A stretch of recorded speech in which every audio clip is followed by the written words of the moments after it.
This naturalrefrigerants.com article is being read by an automated voice. Pharmaceutical company Takeda installs high-temperature butane water heat pump in Vienna by Christina Hayes. Published July 14, 2025. Multinational pharmaceutical company Takeda has installed a 1.2 megawatt 341-ton refrigeration capacity high-temperature heat pump using butane and water at its manufacturing facility in Vienna. Once operational, the new heat pump, built by German manufacturer Sustainable Process Heat, SPH, will work as part of a larger industrial cooling and heating system to supply steam for processing at temperatures of up to 195 degrees Celsius, 383 degrees Fahrenheit. By almost completely replacing the facility's existing fossil fuel boiler, the butane water heat pump will help cut carbon emissions by an anticipated 90%. Details of the installation were shared by Tim Hamaker, Managing Director at SPH, during a presentation at the Industrial Refrigeration Network (IRN) conference, held June 6th through 7th in Rottenburg am Neckar, Germany. Hamaker presented alongside Sven Limpeck, Sales Manager for Germany at Vateris, the manufacturer of the heat pump's shell and plate heat exchanger. Decarbonization. The new high-temperature heat pump will work alongside a mechanical vapor recompression (MVR) unit to complement the facility's existing 2 ammonia chillers, with a combined cooling capacity of 6 megawatts, 1,706 tons of refrigeration, and a 2 megawatt, 569 tons of refrigeration, capacity ammonia heat pump. Year-round, the ammonia chillers and heat pump generate hot water at up to 70 degrees Celsius, 158 degrees Fahrenheit. While this is used for space heating during the winter, it is often wasted during warmer months.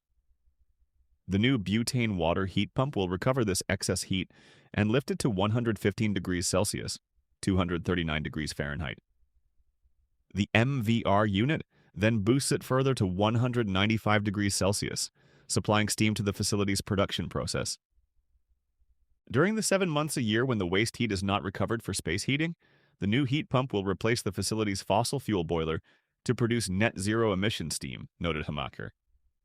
The combination of a steam-producing heat pump with an MVR system is more efficient than doing a 2-stage heat pump at these temperatures, explained Hamaker during his presentation.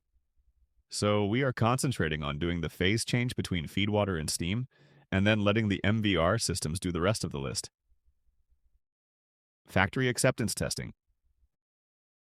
SPH's heat pump has been under development since 2023 as part of the AHEAD Advanced Heat Pump Demonstrator Project.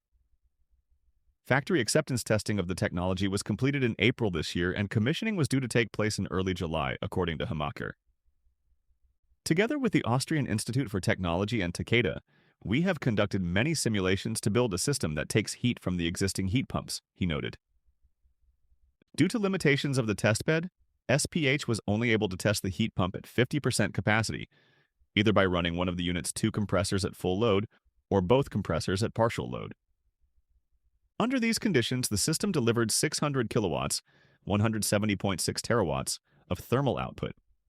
The heat pump used a heat source at 74.5 degrees Celsius, 166 degrees Fahrenheit, to produce steam at 119 degrees Celsius, 246 degrees Fahrenheit, and achieved a coefficient of performance of 4.4. According to Hamaker, the unit showed slightly better efficiency at partial load than what is anticipated under full load conditions during a real-world operation.